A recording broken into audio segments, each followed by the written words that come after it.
ciertas estructuras, ya se han localizado dos, al principio se localizó solo una, a ciertas estructuras y empiezan a desarrollar prolongaciones, dendritas y un axón y se convierten en neuronas y prácticamente puede variar, pero alrededor de 3 semanas ya han formado nuevas conexiones. Entonces, claro, esto es de una importancia extrema, porque quiere decir que nunca se es demasiado mayor para aprender, que nunca se es demasiado mayor para cambiar, que el cerebro está preparado.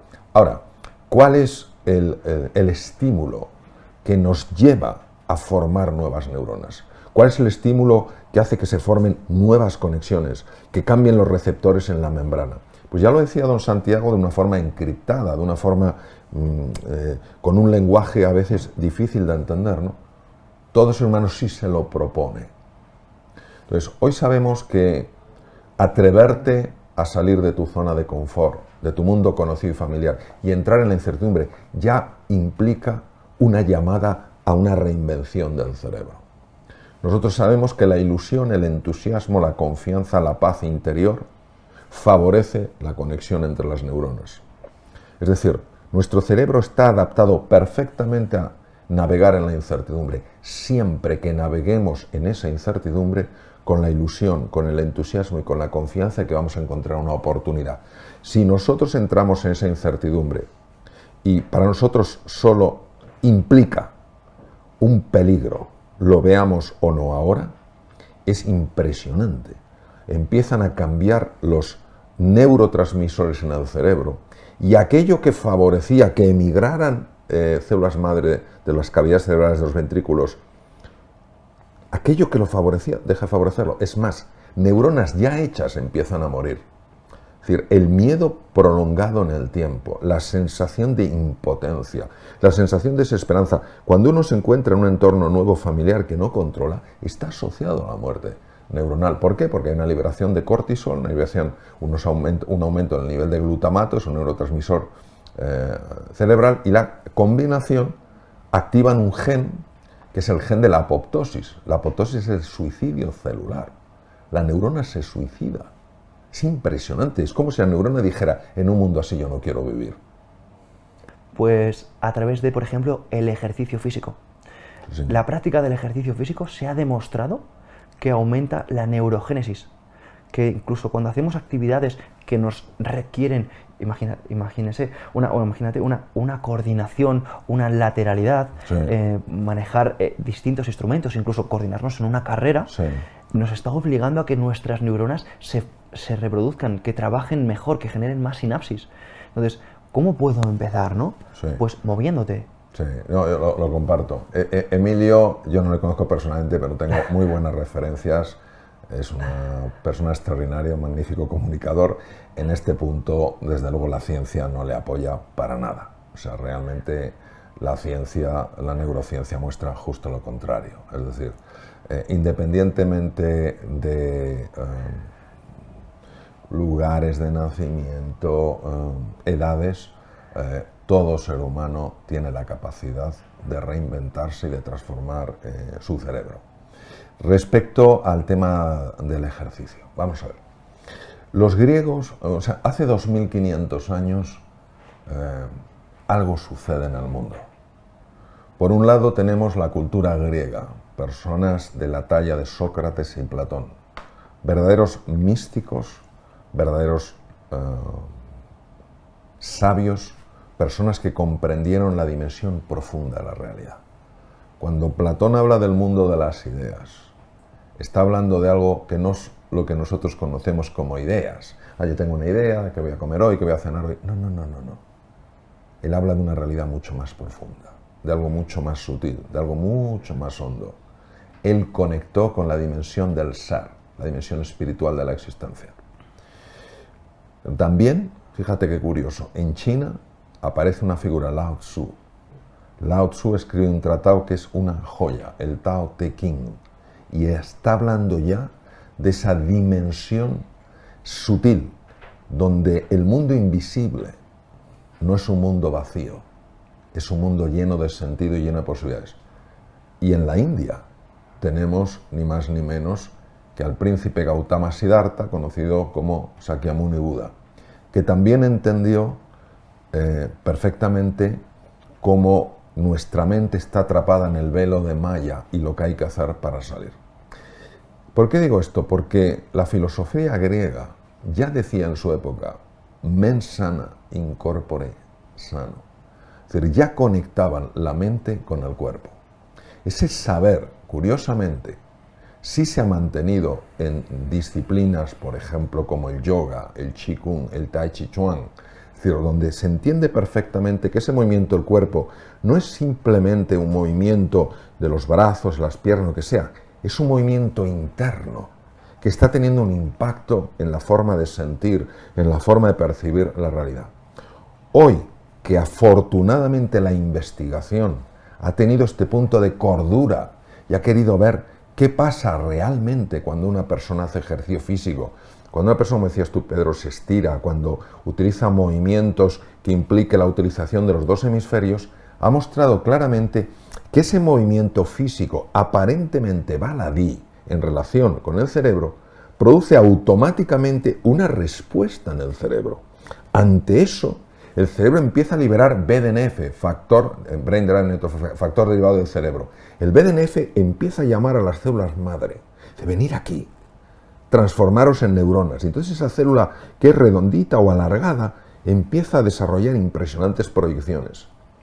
Le dice a las neuronas que ya están formadas, crear nuevas conexiones, desarrollar nuevas espinas dendríticas.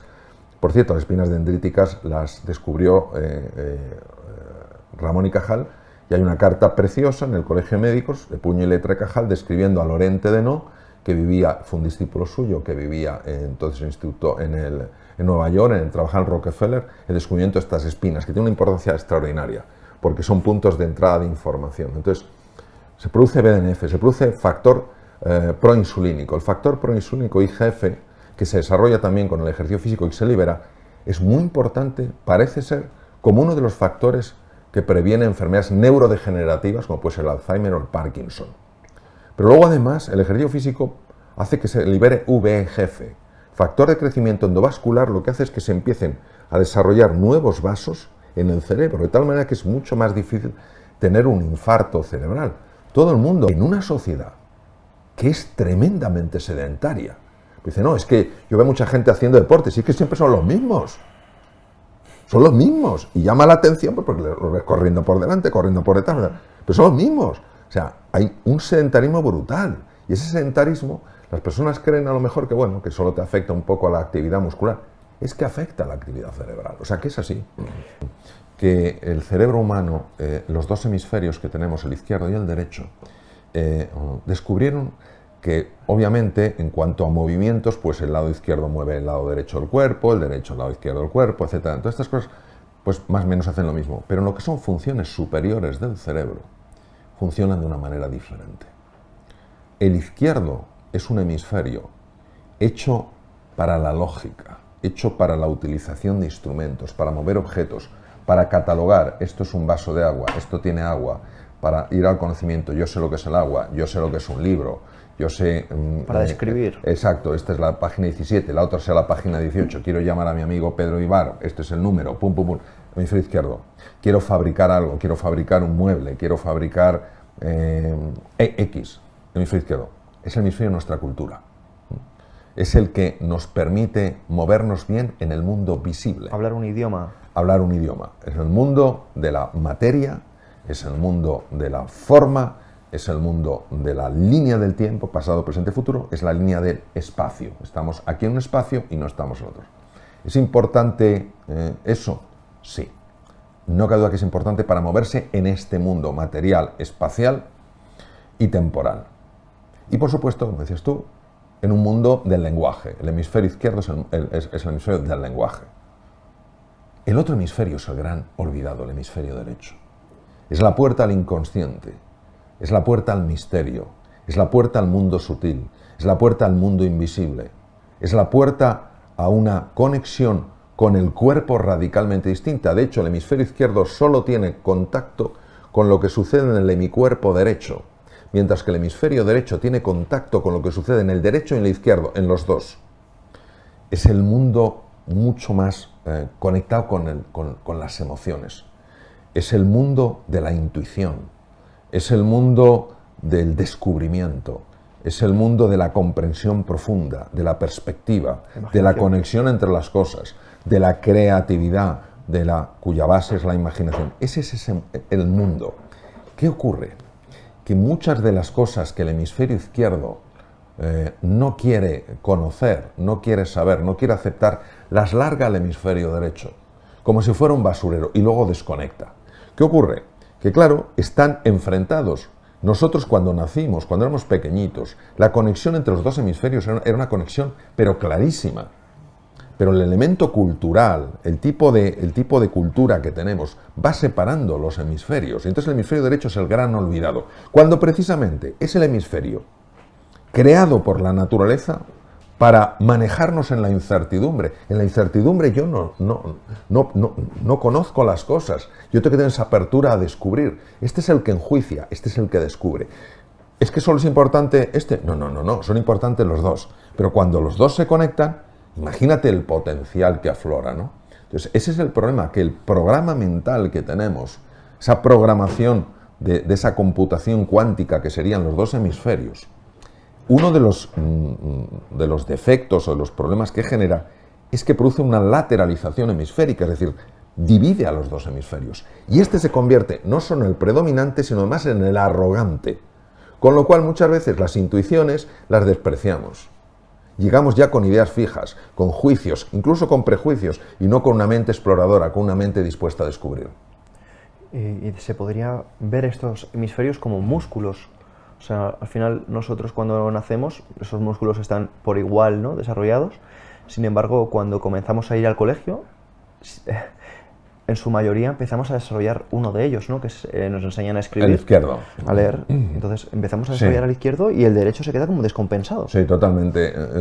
Vamos a suponer, un músculo hay que darle de comer. El músculo come glucosa, come cuerpos cetónicos, etc. Entonces vamos a suponer que esto efectivamente fuera un músculo hemisferio izquierdo y un músculo hemisferio derecho. Entonces, inicialmente cuando somos pequeñitos se alimenta a los dos. A este se alimenta con lenguaje, con números, con letras, con lenguaje, etcétera, etcétera.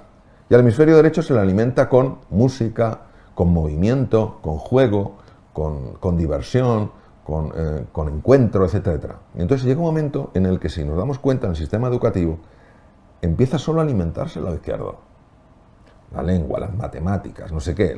Y al lado derecho se olvida y parece que no, la música, esto para el que le guste, no sé qué, pero bueno, esto es en tu tiempo libre, no sé qué, todo lo que es la poesía, todo esto parece que son pues tontunas. Pues no lo son, porque eso es alimento al hemisferio derecho.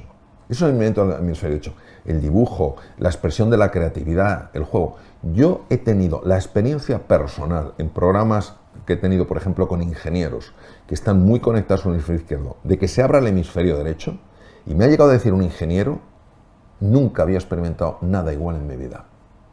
Porque cuando los dos hemisferios se conectan, se produce la unificación de la consciencia. Es decir, no solo es que ahora puedo moverme bien en el mundo temporal, material, etcétera, y ahora también en un mundo más sutil. No, es que aparece algo nuevo. Cuando el oxígeno y el hidrógeno se unen, no aparece las cualidades del oxígeno y el hidrógeno, no aparece algo nuevo, bueno, aparece el agua, que es la molécula de la vida. Entonces, ¿qué quiero decir? Que la unificación de la consciencia no es sencillamente, bueno, ahora tengo esto y también tengo esto.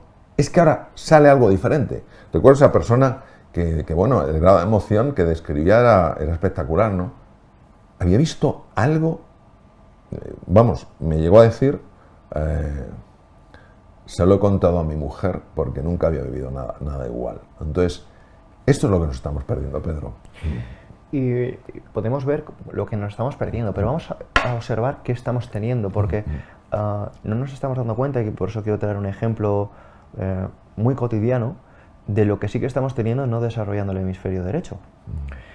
Hace poco estuve con la madre de un amigo y me contaba, es una persona más excelente, es profesora de universidad, es una persona que habla varios idiomas, es una persona muy preparada, y sin embargo es una persona que estaba muy triste, estaba muy infeliz porque sufría por el trato que tenían la pareja de uno de sus hijos, y luego por otro lado, curiosamente, la relación que tenía su pareja, su marido, con su madre, o sea, la relación que tenía y demás, ¿no? Y era una persona que estaba yo analizándola después de haber leído y releído su libro Resetea tu mente, y la estaba observando como una persona muy metida en el hemisferio izquierdo. Una persona que sí era muy buena a nivel descriptivo, analítico, digamos en todo lo que es literal, y evidentemente la consecuencia de ello es que vivía muy en el juicio. Es que esto está bien, es que esto está mal, esta persona no debería ser. Sí, debería, sí. Es así, el hemisferio izquierdo es el hemisferio dominante en nuestra sociedad, en la sociedad occidental, es el hemisferio fundamentalmente del ego humano, es el hemisferio del juicio, es el hemisferio del prejuicio, y aporta cosas muy válidas y nadie lo quita, pero al no tener el input del hemisferio derecho, pierde la capacidad de explorar, pierde la capacidad de preguntar con verdadero interés y curiosidad, pierde la capacidad de escuchar. Entonces, ¿qué pasa? Que no puede entender los contextos. O sea, el hemisferio derecho es el que entiende los contextos. O sea, ¿por qué hay esa relación tan difícil entre su marido y la madre de ella? ¿Por qué hay esa relación? Entonces, entras en un juicio. Esto no debería ser así. Desde los deberías y los tendrías es que no resuelves nada, porque entra la culpa, y la culpa no resuelve nada. Solo la comprensión profunda permite ver la raíz de la situación. Eso no puedes llevarlo a cabo si no tienes un hemisferio derecho que esté funcionando de una forma adecuada. Así es, y precisamente, una vez más, creo que también nos ayuda mucho la conexión con el cuerpo. Sí, claro. Porque el cuerpo nos permite creer que somos capaces de lo que antes no éramos. Hay personas que realmente, esto me pasa a mí en mi profesión, no se atreven porque dicen, buah, esto no es para mí, es que esto es muy difícil, es que yo nunca voy a estar en forma, es que mi genética es determinada. Sí, sí. Y claro, eso también es hemisferio izquierdo. Sí, sí. El hemisferio derecho es el hemisferio del cuerpo, porque el cuerpo es el inconsciente, como lo describió perfectamente la doctora Candice Pert. Para mí el hemisferio derecho y el cuerpo forman una gran unidad. Por eso el hemisferio derecho, por supuesto que se potencia con los movimientos corporales. Entonces el hemisferio derecho tiene tal conexión con el cuerpo que al final forman una unidad funcional. Por eso el hemisferio derecho tiene que conocer lo que pasa en los dos lados del cuerpo. No es que al hemisferio izquierdo le traiga sin cuidado, pero él solo recibe información de un lado. Qué curioso que el derecho reciba de los dos lados y el izquierdo solo de uno, ¿no? Como si el derecho estuviera mucho más, no como si, es que está mucho más conectado con el cuerpo. Entonces, el cuerpo y el hemisferio derecho son una unidad funcional porque el hemisferio derecho es la entrada al inconsciente. De hecho, en la meditación, en el mindfulness, por ejemplo, el mindfulness, ¿qué es lo que haces? En el mindfulness, fundamentalmente, lo que buscas no es parar los pensamientos que emergen de la mente izquierda. Simplemente dejas de prestarles atención. Dejas de prestarles atención. Es como si te sumergieras bajo el mar, las olas siguen estando, pero no te arrastran. Y entonces empiezas a conectar a través de tus sentidos con tu cuerpo, respiración, sensaciones del cuerpo, etc. Y aparentemente, con una mirada superficial, dirás, bueno, esto como mucho te puede producir una relajación. No es así. A medida que tu cuerpo va deshaciéndose de las corazas neuromusculares y se va relajando, tú vas entrando en otra dimensión y de repente, y lo digo por experiencia, de repente empiezas a ver cosas que no conocías de ti mismo. Empiezan a aflorar recursos que no sabías que tenías. Dices, pero ¿cómo es posible? Si yo no estaba pensando. ¿Quién ha dicho que solo se conoce a través del pensamiento? ¿Quién ha dicho que no se puede conocer a través de la contemplación? ¿Quién ha dicho que el cuerpo no tenga información que en un estado de contemplación te la pueda mandar y tú veas lo que estaba oculto? No, eso es un juicio que hemos hecho desde la mirada superficial. La evidencia muestra que a través de la práctica de la quietud, de la serenidad, de la contemplación, del mindfulness, del shamatha, de vipassana, de cualquier forma de quietud, tú puedes tener experiencias profundamente transformadoras. Volvemos al comienzo. ¿Transformadora por qué? Porque llegan a la raíz. Por eso resultan tan sorprendentes y por eso generan sorpresa, sobrecogimiento y gratitud. Sorpresa porque te vienen de forma inesperada. sobrecogimiento porque lo que te viene no es baladí, y gratitud porque agradeces infinitamente ver eso, porque al ver eso tú puedes tomar decisiones que nunca tomarías si no lo vieras. Por ejemplo, yo en una ocasión tuve una experiencia muy profunda y absolutamente hermosa de hasta qué punto el universo se ocupaba de mí. Y en ese momento que yo lo viví de una forma incuestionable, mi cuerpo también lo vivió y se produjo una relajación absolutamente alucinante. Parecía que mi cuerpo pesaba menos. La alegría que me invadió fue impresionante. Toda la angustia que tenía antes de que eso sucediera, antes de entrar en esa quietud, se desvaneció y se convirtió en entusiasmo y confianza. Y empezaron a pasarme un montón de cosas que uno puede decir que son casualidad, pero para mí, de casualidad, nada, sino enormes causalidades. Entonces, yo creo que nuestra sociedad, por supuesto que tiene que valorar el pensar. ¿Cómo no va a ser importante el pensar? Pero no considerar que solo se conoce a través del pensamiento, porque entonces lo fácil es caer en el juicio, dejar de observar, dejar de contemplar, dejar de intentar conectar. Entonces lo único que hacemos es ponemos una etiqueta y decimos, esto cabe en la etiqueta, esto puede caber en una etiqueta. Un ser humano no puede caber en ninguna etiqueta, aunque tenga... Pero para concebir cosas nuevas, para imaginar nuevas posibilidades, para intuir nuevas oportunidades, necesitamos del hemisferio derecho. Entonces, ¿qué pasa? Que al final vamos a lo mismo. En esta vida lo más importante no es enfrentar a nadie contra nadie, no es ir contra nadie, es conectar a las personas, es favorecer el encuentro, es darse cuenta de que todo puede sumar, que no tendría por qué restar. Claro, eso es muy importante lo que dices por lo siguiente. El hemisferio izquierdo y el hemisferio derecho tienen este nivel de desconexión, pero no en todo. Vamos a suponer, ¿tú sabes la diferencia entre la cereza y la picota? Creo que sí, pero mejor que la explique. La picota no tiene rabito y la cereza tiene rabito y van dos, ¿vale? Entonces, por eso a veces cuando los niños pequeños se ponen las cerezas así como si fueran unos pendientes. No lo pueden hacer con una picota porque la picota no tiene rabito. Bien. Entonces, hay una cereza, hablando metafóricamente, que está en el hemisferio izquierdo y hay otra cereza que está en el hemisferio derecho y están conectadas por el rabito. Bien. El hemisferio izquierdo de esta cereza es la cereza de las palabras. Y esta cereza es la cereza de los sentimientos, las imágenes y las emociones que están en el cuerpo. ¿Qué ocurre? Que una cereza mueve cosas en el hemisferio derecho. Claro, si yo pienso algo, pero no se traduce en un sentir o en una reacción corporal, que es una emoción, en el fondo eso no tiene fuerza. Pero es que las palabras tienen fuerza porque están moviendo cosas aquí.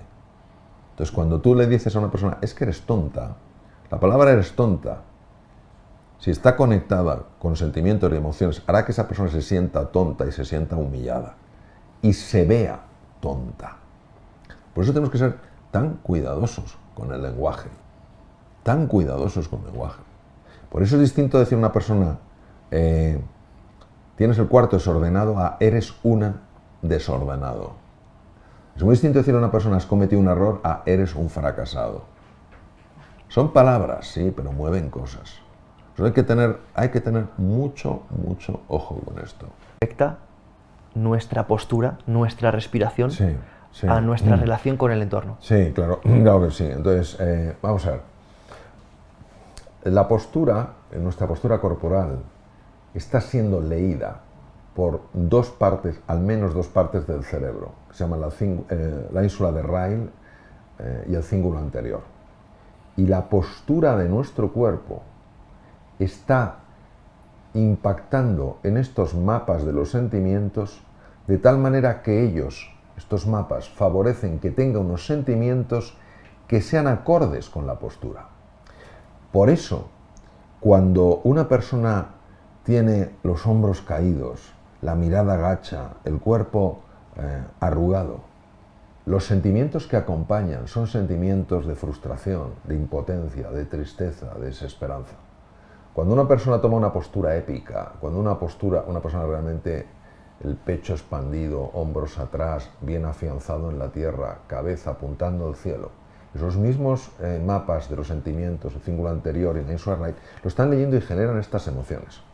Me sorprendió cuando no hace mucho en la Harvard Business School, porque es una escuela de business, psicólogos de la universidad, psicólogos de la escuela, empezaron a estudiar la postura y se quedaron sorprendidos al ver cómo producía fluctuaciones en hormonas, el cambio de postura, cómo dejar los hombros caídos, el cuerpo hundido, produce una liberación de cortisol. El cortisol es la hormona del miedo. Yo llevo años hablando del cortisol para prevenir, porque hay una enorme epidemia de cortisol en nuestra sociedad. Entonces, y cómo realmente cuando tú tomas esa postura épica, una postura mucho más de la persona que dice, yo puedo hacer frente a los desafíos, el cortisol empieza a bajar de una forma radical y empiezan a subir otras hormonas que están asociadas con la confianza, con enfocarte en las cosas. Entonces, la postura es sumamente importante y me gustaría contar, por ejemplo, un caso, sobre todo tú que trabajas también el tema de la postura, Pedro.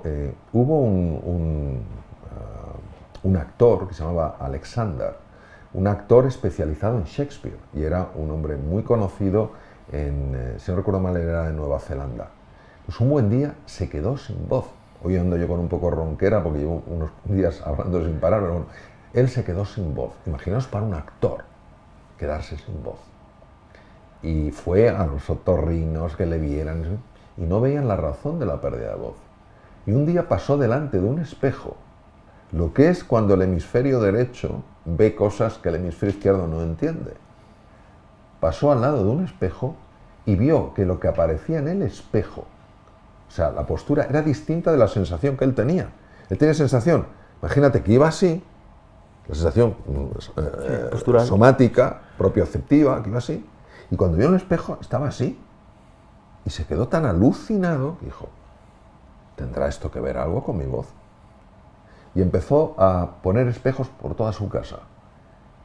Se lavaba los dientes, todo espejos. Y empezó a ajustar en el espejo la postura que él quería tener, que no era la que sentía que tenía. Bueno, no solo corrigió por completo la postura, sino que volvió a tener una voz mejor que la de antes. Y para que, esto es una tontería. Bueno, pues la Sociedad Médica de Inglaterra, que era de lo más puritano, le invitaron para explicarlo. Es el método Alexander. Pues para darle todavía más peso, nosotros desde la programación neuromotriz precisamente lo que hacemos es buscamos evidencia de todo tipo de esto. Y curiosamente Amy Cuddy, que también es profesora de Harvard... Sí, es la que investigó esto, sí. Exactamente.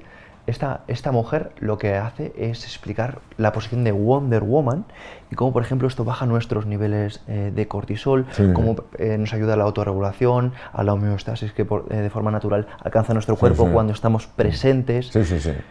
Y algo que también se está llevando cada día más presente, y es algo que algunos se van a llevar las manos a la cabeza de lo básico que es la respiración. Bueno, claro, es que me habías preguntado respiración. Vamos a ver. Nosotros tenemos 3 tipos de músculos en la respiración. El diafragma, los intercostales y los músculos del cuello. Es a veces muy triste, yo recuerdo en mi época clínica, cuando había personas con enfisema pulmonar, que no tienen prácticamente alveolos, y tiraban de todos los músculos, incluso los del cuello, para poder tirar de los ápex pulmonares, ¿no? Entonces, es curioso que el único músculo que la literatura hindú conoce como músculo sagrado es el diafragma. Es la bóveda que separa el tórax del abdomen. Tiene un control somático directo, yo puedo moverlo, pero obviamente también un control inconsciente porque durante la noche yo no estoy pensando cómo respirar.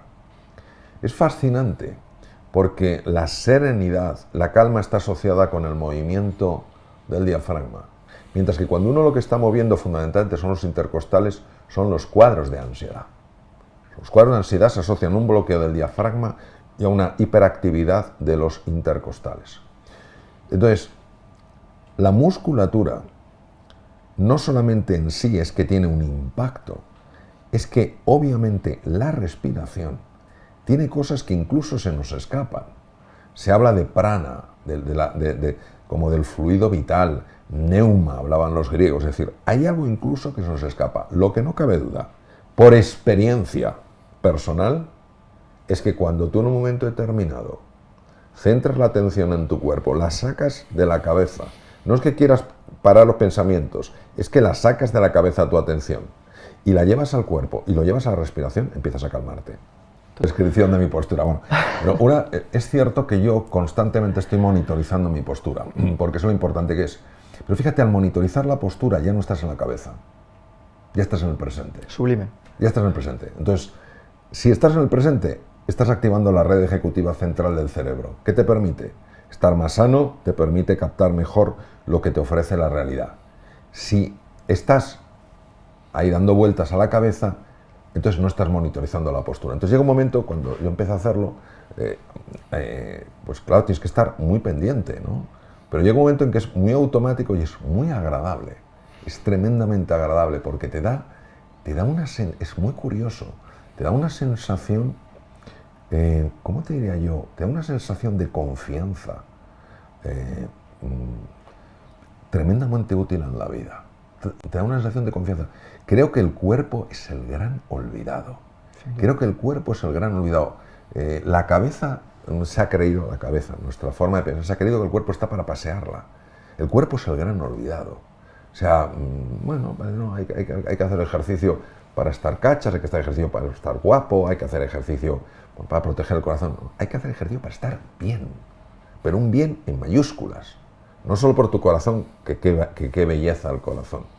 No solo por tu páncreas, qué belleza, porque favoreces el metabolismo y ayudas al páncreas para que le sea más fácil la regulación de la glucosa. No solo es bueno para el cerebro porque se forman nuevas conexiones, es que es bueno para estar bien. Un bien en mayúsculas, un bien a gusto en tu piel, a gusto con la vida. Y claro, hay que recuperar ese valor del cuerpo, que para mí es el gran olvidado. O sea, le damos mucho peso a la cabeza, lo que piensa, lo que sabe este tío, no sé qué, el resto parece que no cuenta, que sí cuenta, que cuenta mucho. Entonces, bueno, me parece que en la medida de nuestras posibilidades poner en valor lo que es valioso, creo que merece la pena.